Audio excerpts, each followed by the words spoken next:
coup d'éclat politique hier. Une association publicitaire appelée True North Strong and Free Advertising, vraisemblablement liée au parti politique de l'ineffable Maxime Bernier, a osé faire installer une immense publicité aux abords de l'autoroute Félix-Leclerc à Québec, disant rien de moins que « Dites non à l'immigration massive ». Il en fallait pas moins pour que se déchaînent les grands inquisiteurs de la rectitude politique. D'abord, c'est la quasi-totalité des commentateurs et des services d'information des grands médias qui se sont manifestés, traitant l'affaire avec le ton d'une vierge offensée, parlant de la terrible montée de l'extrême droite, de la haine raciale, de la xénophobie dans le merveilleux Canada. Ensuite, c'est Patterson, la compagnie propriétaire du panneau où la réclame avait été installée, qui s'est manifesté et qui a en fait enlevé la publicité en disant que c'était une publicité haineuse et qu'elle n'aurait pas dû laisser passer ça. On a assisté finalement à une autre grand-messe typique où communient d'une part les progressistes et d'autre part les grands patrons, qui sont tous en fait des libéraux idéologiques, des liberals comme on dit en anglais, qui sont amoureux de la libre circulation des gens et des choses. C'est ce qui les unit surtout. Cette libre circulation, effectivement, a un avantage pour les bobos de gauche. Ça leur permet de manger ethnique dans des restaurants, dans leur restaurant préféré dans leur métropole, sans que ça leur coûte trop cher. Et puis d'autre part, ça permet aux grands patrons de maintenir des bas salaires dans des emplois qui rebutent la population nationale en engageant des nouveaux citoyens sans repères et vivant dans la précarité. On comprend donc que pour cette belle assemblée de libéraux idéologiques, dire qu'on s'oppose à l'immigration massive serait un geste haineux et condamnable. Évidemment, ça va contre leurs intérêts. Mais l'idée ici, c'est d'isoler le signal du bruit médiatique, de ce bruit-là qui est de plus en plus insupportable et qu'on entend à chaque jour. Je vais commencer par une prise de position, en fait. Moi, je suis en faveur d'une réduction de l'immigration et de l'accueil de réfugiés au Québec. C'est pas une blague.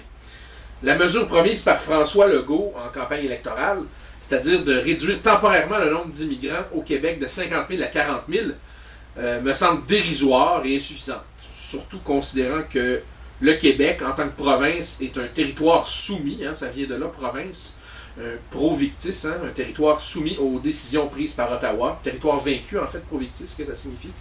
Donc, on est soumis aux décisions prises par Ottawa en ce qui a trait à certaines catégories d'immigrants, à l'accueil de réfugiés. J'ose donc dire que cette proposition de la CAQ est une position insuffisante. Je le dis, et c'est pas parce que je suis mu par la haine ou par la xénophobie, non, je pense pas. Je pense que c'est une position qu'on peut défendre rationnellement. À titre d'exemple, j'aimerais citer un essai politique qui est paru ce printemps aux éditions Libère, ce livre ici, qui s'appelle « Disparaître ». C'est un livre qui a été écrit par Jacques Houle. Jacques Houle qui a été conseiller et cadre à Emploi et Immigration Canada pendant plus de 20 ans. Le type sait de quoi il parle. C'est un livre qui est extrêmement bien documenté, qui est au fait des plus récentes statistiques. Et ce livre-là nous apprend une multitude de choses extrêmement intéressantes et qui vont vraiment à l'encontre du discours médiatique traditionnel.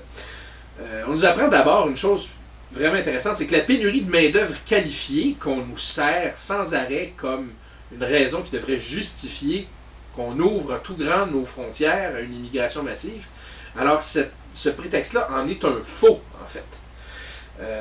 Houle avance un certain nombre de chiffres qui sont très révélateurs. Je les partage avec vous, ça vaut la peine.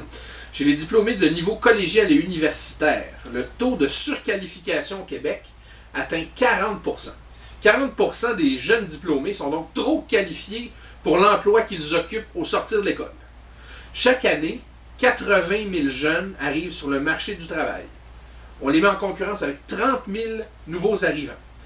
Alors ça fait 100 000 nouveaux travailleurs disponibles, 110 000 plutôt, nouveaux travailleurs disponibles à chaque année au Québec.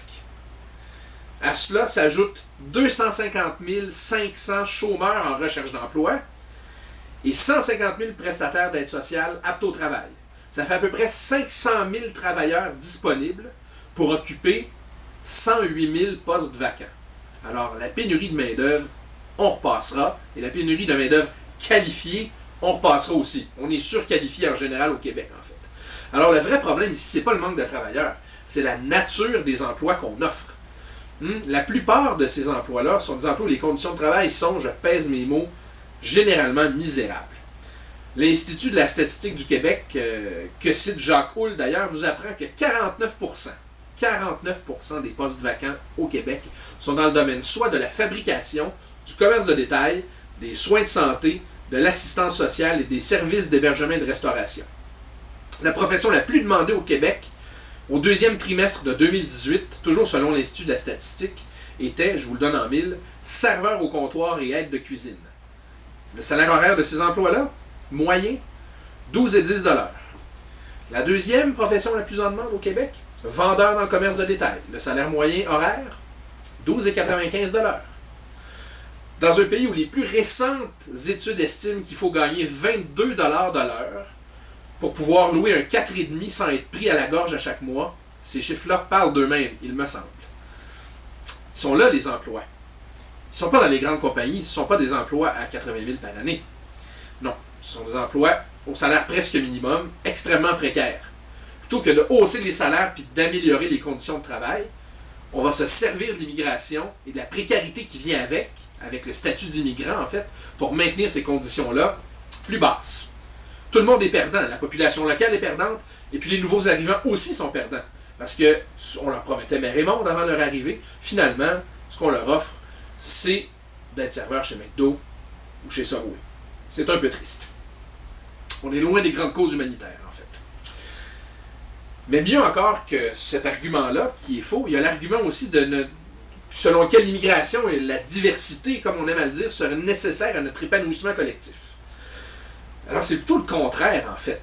Et Jacques Houle le démontre avec brio dans son livre. Les exemples qui démontrent qu'une immigration massive, jumelée à la doctrine multiculturaliste, doctrine qui, il faut se le rappeler, incite non pas à l'intégration des nouveaux arrivants à la culture nationale, mais plutôt à l'adaptation de la culture nationale au particularisme culturel et identitaire des nouveaux arrivants, est synonyme de l'augmentation des conflits dans la société d'accueil. Pourquoi? Pas parce que les immigrants sont naturellement violents et dangereux, ça n'a absolument rien à voir avec ça, mais plutôt parce qu'on leur permet de se ghettoiser dans les grandes villes, qu'on les accueille trop pour ce qu'on peut intégrer, qu'on ne cherche pas à les intégrer réellement, et qu'on ne tient pas compte, quand on accueille, on ne tient pas compte des incompatibilités qui existent parfois entre certaines cultures, entre la culture de la société d'accueil et la culture des gens qui arrivent nouvellement chez nous, et aussi entre les différentes communautés immigrantes qui arrivent sur le sol du pays. Autrement dit, le multiculturalisme n'est pas synonyme de vivre ensemble, comme on aime à le dire. Il est plutôt synonyme du retour des clivages ethniques dans nos sociétés. L'homogénéité sociale, un très gros mot, j'en conviens, et plusieurs exemples nous le prouvent, en fait, et gage de bonheur et d'apaisement général. Hein. Les pays scandinaves, par exemple, qui sont réputés être des pays extrêmement heureux, hein, on l'entend très souvent ça, mais leurs frontières sont extrêmement fermées, très peu poreuses. Il y a une grande homogénéité sociale dans ces pays-là. Et leur politique d'immigration paraîtrait haineuse et xénophobe à beaucoup de nos vierges offensées libérales progressistes. Toronto, d'ailleurs, fait les frais de nos politiques d'immigration massive aujourd'hui. La ville, qui était autrefois un modèle de civisme et de calme, est devenue la capitale canadienne du crime, du meurtre et de la fusillade, dépassant de beaucoup Montréal. Pourquoi? On aime à dire dans les milieux progressistes bien pensants que c'est à cause du méchant Stephen Harper qui a aboli le registre des armes à feu. Mais le Québec aussi a vécu cette abolition du registre des armes à feu. Et pourtant, Montréal n'est pas devenue la capitale nationale du crime, de la fusillade et du meurtre. La différence,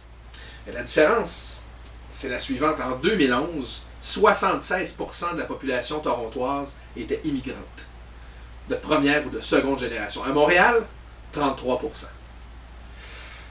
Permettez-moi donc de ne surtout pas souhaiter que Montréal et que le Québec connaissent le même phénomène que Toronto, où on commence à parler de territoire perdu, un peu comme en France, hein, quand le chef de police de la ville déclare aux citoyens qu'il n'y a aucun danger pourvu qu'on évite certains quartiers entre telle et telle heure. Contre l'immigration massive, je pense que ça se défend. Je pense même que c'est nécessaire de défendre et de tenir cette position-là dans la sphère publique sans honte, même si c'est très difficile. Pas certain, par contre, qu'un hyper-fédéraliste à la Maxime Bernier soit pour le Québec une voie politique pertinente à ce sujet.